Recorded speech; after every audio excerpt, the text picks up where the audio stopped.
I'm currently in a cucumber farm. I'm sure you're wondering why all these strings and fans and everything. This is not your normal farm that you know. This is a greenhouse.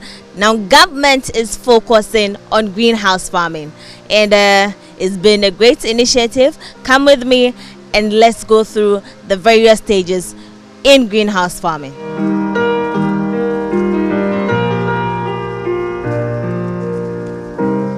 From seed to seedling to transplanting. Different crops, different time they need in the nursery. For example, a cucumber takes around 8 days from sowing to transplanting. A tomato plant takes around 3 weeks, 22, 23 days.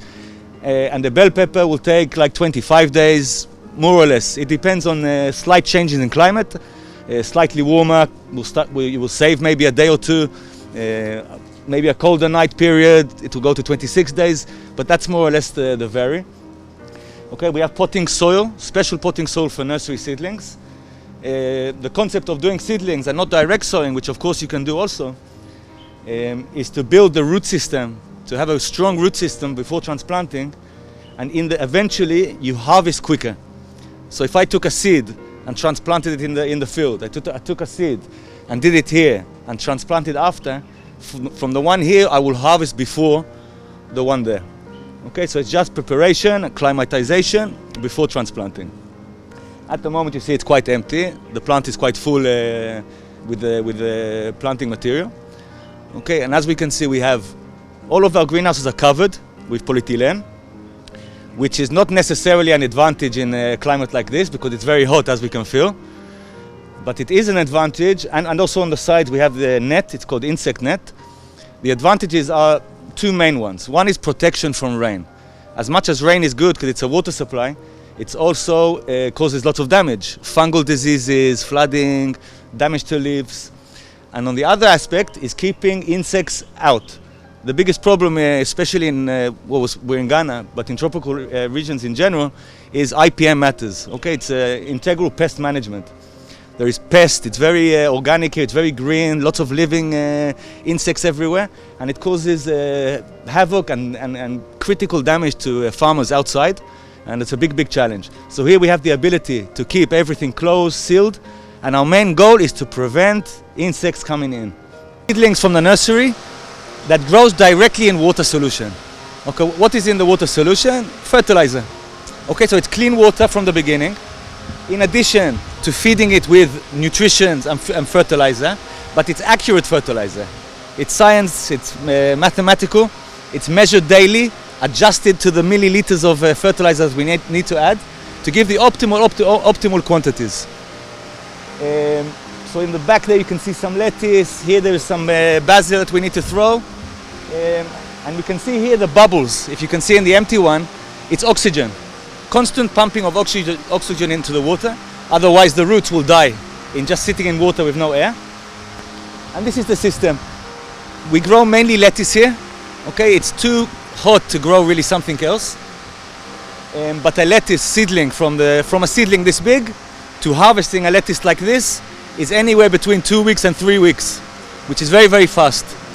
Okay, so we have the capacity here to supply lettuce, for example, for the market daily. Yeah, I could do 1,000 every day. I could sow 1,000, transplant 1,000, harvest 1,000, and do this every day, and you have constant supply. It's not ideal for hot climate. Okay, we have challenges. Certain parts of the year we can get a nice, reasonable size lettuce. In the hotter periods, in the Hamatan, very challenging. But still, it's unique for a place like Ghana, and we are still learning, of course. So this here has the capacity of 6,000 lettuce heads, okay, at once. Obviously, it's a much larger structure. If you can see, it's much higher. And if you'd have gone inside to one of the smaller ones, you would also feel a big difference in temperature. Okay, because as we know, heat rises, and here we have a bigger space. Another difference is the net. Here I can open it and close it with a switch, or even with a sensor. In the greenhouses outside, we cover it manpower because it's on the top of the roof. A little bit about the irrigation again. You can see this is the drippers. Okay, so every plant gets exactly the same quantity throughout the whole farm. of what we want it to give. Okay, this can give 1.2 liters for 60 minutes, for 1 hour. Okay, so I can say we start off from 3-4 minutes, and by the time the crop is mature, depending on the season, 30 minutes, 40 minutes, because of course the water requirements change as the plant is developing, as the roots are growing, as the canopy on top. It's always relation to roots and canopy. So now you can see here we are uprooting, preparing to change to a new cycle. Now if I mentioned over there 60 days, here potentially we are talking 9 months. From transplanting to uprooting, 9 months. Because it has the capacity. In this tomato, this one that I plant here, I will thread this to this cable. In 9 months, it will be somewhere over there. Okay, if you can look over here, we are lowering. It comes to the top, we lower. Goes to the top, we lower. A healthy crop, the one that survives the long distance, it can grow 12, 15 meters long. Okay, it's special varieties in the determinant. They don't stop. Outside tomatoes give one time, you change. This one will continue and continue and continue as long as the plant is healthy enough to produce. We harvest from, after 55 days, we harvest daily, every day. Okay, here in Ghana, we've achieved around 12 kilogram per square meter over a season. Okay, I can tell you the outside field don't reach 1. In Holland, they reach 250. Okay, but, sorry, 25 I mean. But the comparison of outside and inside, the green is a complete big difference. So how would you describe Ghana's, trade relations with Israel?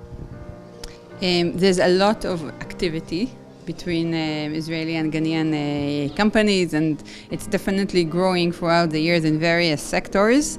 I see that even more potential in growing it even more. I would say that we are maybe using only some of the capacity, and I say that based on the interest on both sides, both of Israeli companies and Ghanaian companies, to collaborate. This event is just, one testimony or kind of show of that.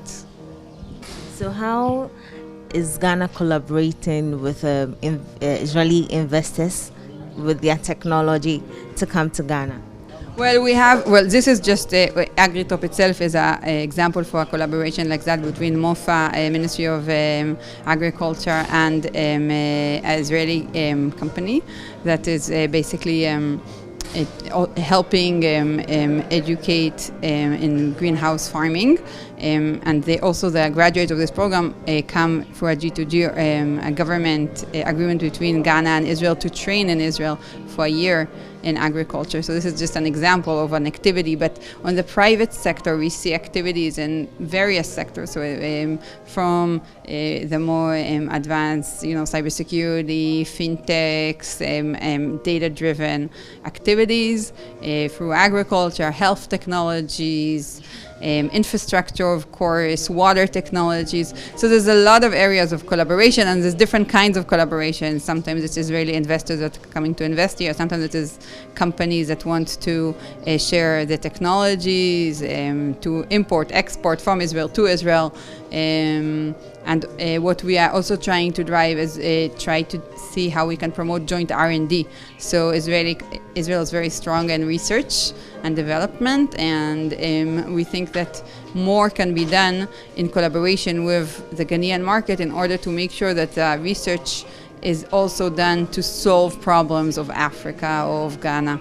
So, because when you do research and development, the question is what kind of solutions you're trying to achieve or what kind of problems you're trying to solve. And often the Israeli companies are looking to solve problems of Europe, the US, but there are a growing amount of companies that are looking to also solve problems of the developing world. And I think examples for these kind of technologies that are very tech-oriented, but looking also at the reality and the challenges of the market here, especially in agriculture, we saw on this today. They were presenting to the Ghanaian companies. And I hope to see a lot of collaboration coming out of that with the companies that were here. So tell me how much the embassy invested in Ghana last year, taking into consideration COVID and everything that happened. Well, that would be probably a question for the ambassador. But I can tell you that our activities here are growing. and we are doing a lot both to on the development side and both on the commercial side. Because honestly, I think that of course, development work is important, but Ghana itself, the Ghanaian government is talking about Ghana beyond aid and wanting to see how they change the reality in Ghana through private sector activity, and that's what we are working on. But there's hundreds of millions of dollars of investment that are done in Ghana at these days. I know it because they are assured by our national insurance company, and we are almost actually reached the capacity of insurance in Ghana since there's so many active investments. When we look at Ghana, we see the huge potential that there is, and we are looking for sectors in which we can be of help and influence to the economy, to the Ghanaian economy. Our first priority is agriculture. Israel is very important producer internationally in agriculture, and the agro technologies of Israeli companies can be beneficial very much to the developing agricultural sector in Ghana. Hence, we are investing a lot in agriculture in Ghana, not only in the commercial side, but also in the development side, together with our development agency, Mashav, which is working here since 1958, one of the first. Holding capacity building programs together with commercial and business activities, and promoting the trade relations between the two countries in the agricultural sector. So how much was invested in trading activities last year, considering COVID activity? Well, last year was a difficult year, but I can say that we continued our development work through online measures. We have done a lot of courses online, and we continued our support in Israeli businesses and Ghanaian businesses who'd like to match between them in order to partner together to hold agricultural activities. Soon we are going to have a tailor-made course of Mashav to the extension regional officers of the Ministry of Agriculture, because we believe that it has to come bottom up and top to bottom. So we're investing in the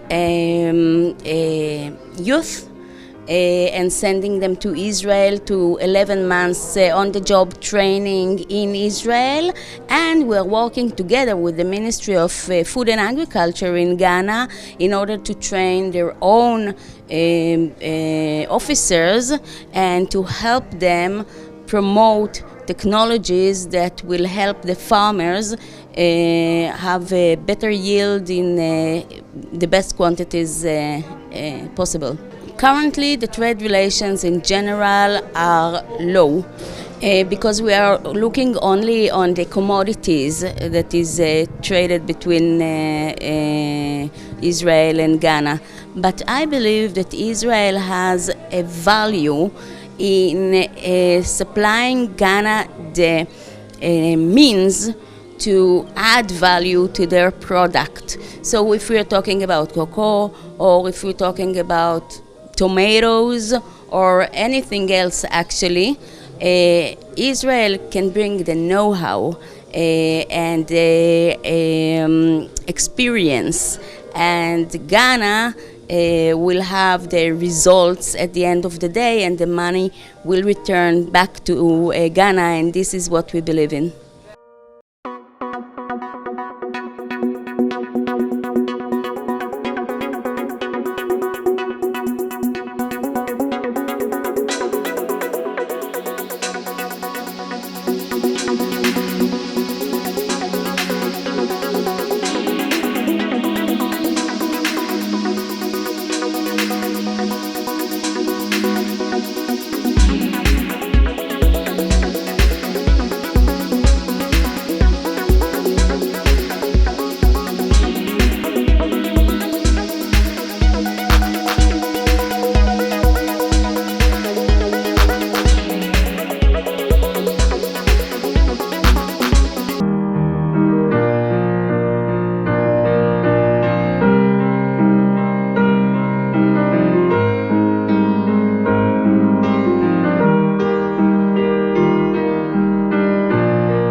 projects, the Ghana Exim Bank has invested in 200 greenhouses of 640 square meters each.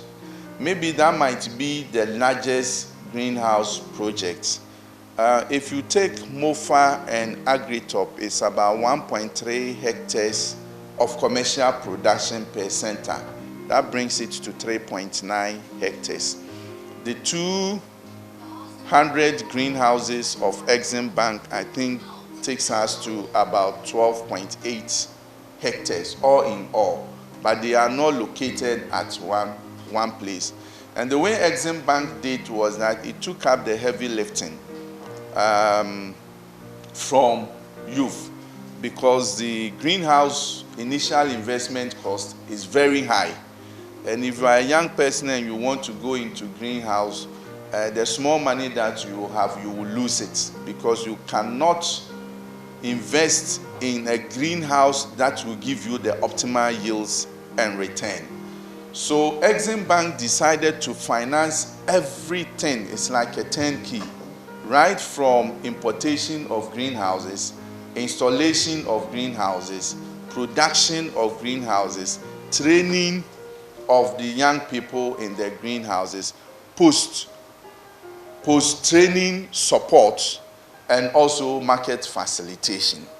That is the last project that Agri-Impact, or the recent project that Agri-Impact is implementing on greenhouses. Now, somewhere along the journey, then you had commercial investors who were also interested in greenhouse. One key investor is Mr. Dujemfi, Wenchi tomato processing. Mr. Dujemfi, you can still give us a wave. Yes. If he begins to also tell his stories, we will know where he has come from. Then we also have Salom from Urban Jungle Agro. Salom, to please give us a wave. These are people who are very bold and don't fear farming. So they have invested a lot in greenhouse projects. Yes, it's not project-based per se, but they have invested their own monies into commercial greenhouses. We recently visited Unique Flora, which has also introduced greenhouses to produce flowers to supply the domestic market first, and maybe later move into the export market. But all in all, Dawenya has the largest enclave of greenhouses in the country.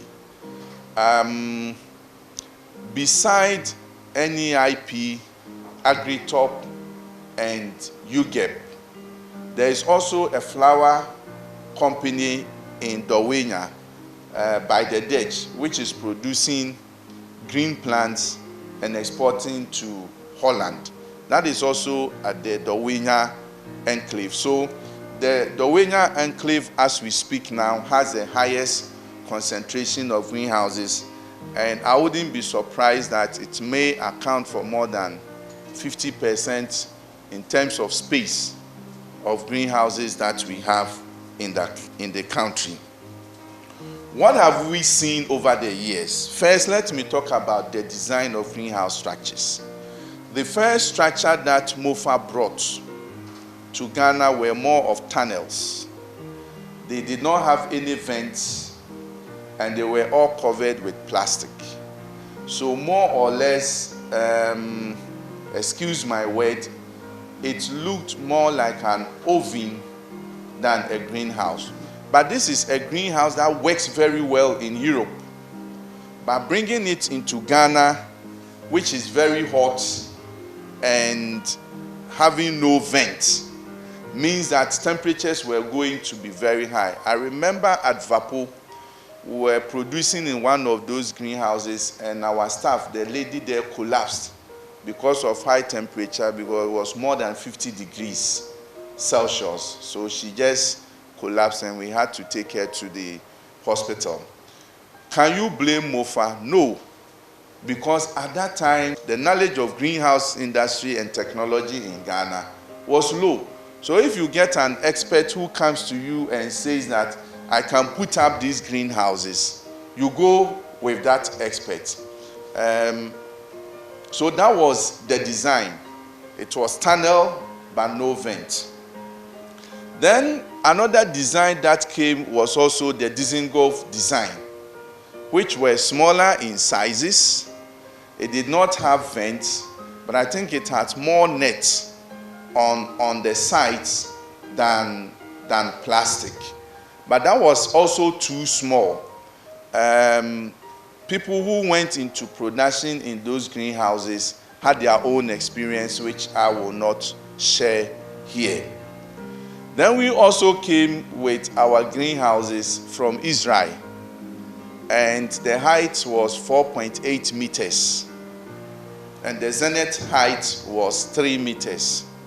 And to us, it was the best greenhouse structure or design that we could have.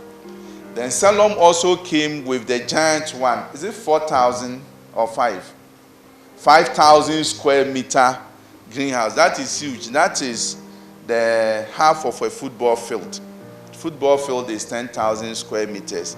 His is 5,000 square meters. So that one size of a greenhouse is equivalent to half the football field of Stamford Bridge.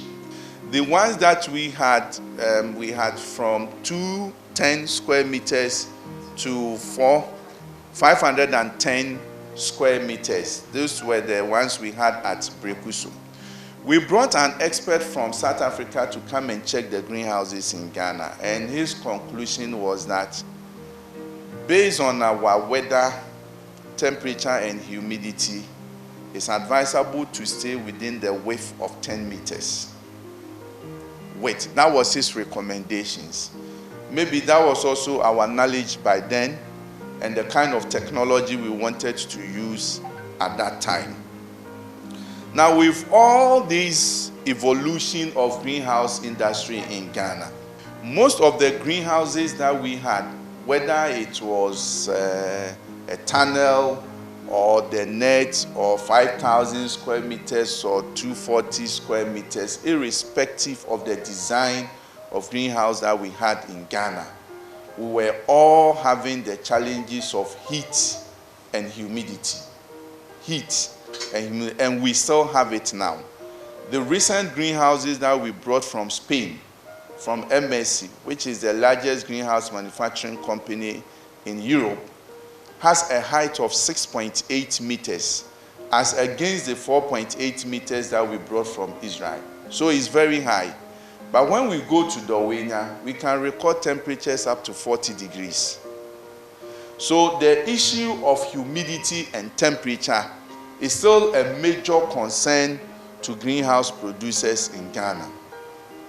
So we designed these projects to track temperature and humidity outside the greenhouse, inside the greenhouse, and produce in transit. Produce in transit.